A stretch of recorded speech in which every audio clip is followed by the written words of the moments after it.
Ubisoft hooked me up with an early release copy of Assassin's Creed. I've played a decent amount of it, and the only footage I'm going to show in this video is stuff from the first hour to 2 hours of the game. Nothing spoilery. I want you to be able to experience it for yourself. I apologize if this video is edited a little bit differently to my usual ones. If you're a returning viewer, I'm actually doing this entire thing on my iPad because my PC decided to break. But that will not stop me from talking about how awesome this game is, because I'm having one hell of a time with it.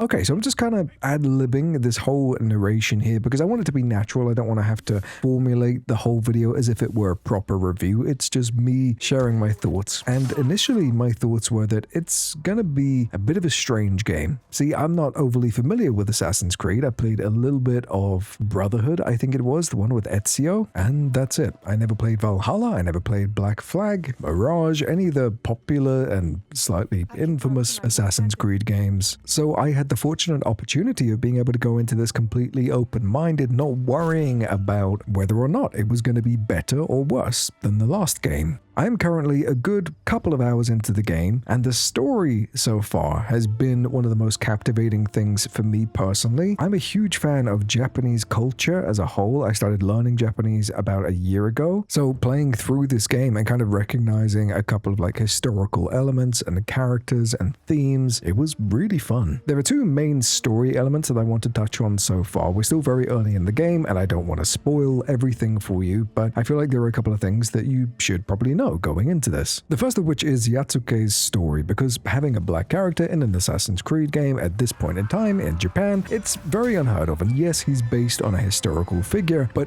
a lot of people in the community were upset about this. I don't get the hate personally, but I will say that they do a fantastic job at introducing him in the prologue and explaining why this character is in Japan at this point in time, and it does fit. I hope that the prologue alone silences all of the haters that seem to have a problem with Yatsuke's presence. Then there's also Naoe's story, and this character is the one that we spend the most time with during the first couple of hours of the game. She's great, her story is beautiful and emotional. It really gets your heart going even an hour into the game, and you understand why she then goes on her little mission and the role that you're then taking over. The combat itself is pretty damn good. I don't feel like I've gotten the opportunity to really dive into it, to experience everything that it has to offer, but you've probably heard it in other reviews and impressions and things like that. But the combat differences between Yatsuke and Naoe, it's miles apart. For people who wanted that more traditional assassin sneaking around, taking down enemies without being seen kind of gameplay, you will love Naoe, because I feel like the stealth mechanics are incredible in this game. But then fans of Valhalla and that more RPG, heavy weaponry kind of combat, I think those fans will come to love Yatsuke's abilities because he hits harder. Naoe has a very methodical approach to her combat, whereas Yatsuke, you get to let loose, you get to have fun with the game and just go full hack and slash. Parkour also seems to be quite a prominent element throughout this game so far, and it feels really good. Having recently finished Star Wars Outlaws, I enjoyed the parkour in that game, but it was nothing special. This game feels like a far better and far more fine-tuned version of that. It actually makes me want to go and play some of the other Assassin's Creed games, because I've just realized I've been missing out on all this stuff for the past 30 years. I will say that the game itself is incredibly cutscene heavy, which I love personally, but I know a lot of people, you just want to get in, you want to play the game, and you can just skip ahead if you want to. But I didn't actually unlock the open world elements until around about an hour and a half to 2 hours into the game. Yatsuke actually took even longer than that to be able to unlock, so you're kind of stuck with Naoe for a while if you wanted to only play as Yatsuke. But when you get into the open world, my god, it's incredible. The map size blew me away. I'm nowhere, I don't even think I'm like 10% through exploring this thing. And what you're seeing now is just me 2 hours into the game. This is before I've actually tried doing side quests and tried getting collectibles and things like that. It's ridiculous. I can see myself putting in 200 hours into this game and probably still not finding and completing everything that it has to offer. Then you have a bunch of allies and NPCs you're introduced to, and all of them feel really fleshed out. They all have backstories and an element of mystery behind them. Some you actually get as allies, and they can provide various types of benefits, again trying to be vague here. Then there's base building, which is an element of this game that I was not expecting. I didn't see this being a thing in Assassin's Creed, but apparently it is. There's unique and special weapons and armor and mounts that you're able to go and find. These ones I think came with either the DLC or the Deluxe Edition.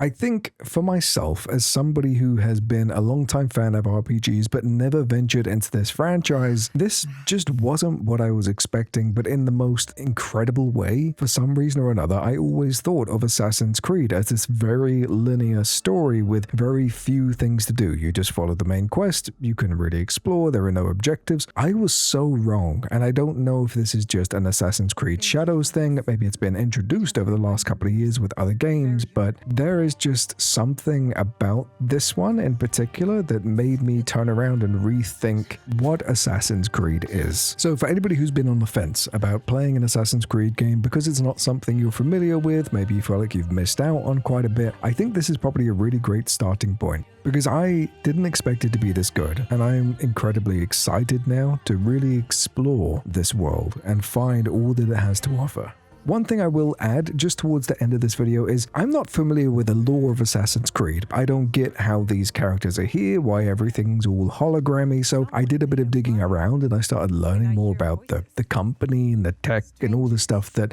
average casual viewers don't know about the franchise. And there's this brief cutscene at the beginning of the game that kind of explains certain elements of it to you, but I don't feel like the game does a good enough job at actually explaining how all this stuff fits together and why you're looking at memories and stuff like that. As somebody who's just jumping into the game now many years after its release, I was super confused when I started playing, and I'm for some reason looking up memories of a character, but the memories are like hundreds of years before our current day. It was really trippy. So I suppose that's one thing I would advise you to do if you're jumping into Assassin's Creed Shadows and you haven't played many of the games before. Do yourself a bit of a favor and research the game just a little bit, just so you can understand some of the lore, some of the things that have happened in the past and led to this point. Otherwise, you are going to be spending a bit of time trying to catch up and figure things out along the way. I'm sure there are other elements of Assassin's Creed Shadows that explains this to you, but yeah, just do a little bit of research beforehand. Okay, I think that's pretty much it for my first impressions. I'm going to go and play more of Assassin's Creed Shadows now and catch up. But I am actually going to be doing something new in terms of videos with this game in particular. I'm going to be uploading hour-long playthroughs with commentary, experiencing the game naturally with you, and we're going to be putting one of those videos out every single day until the main story is complete. The first episode will go live on Monday. If you're watching this at some point in the future, check the link in the description. There'll be a playlist with every single episode playing through the entire game, ready and waiting for you. Hit the subscribe button and ring the bell if you want to be notified when those videos go live, and like this one if you liked it. Once again, thank you to Ubisoft for providing me with a copy of the game. I love your faces, you're amazing and beautiful, and I'll catch you in the next one.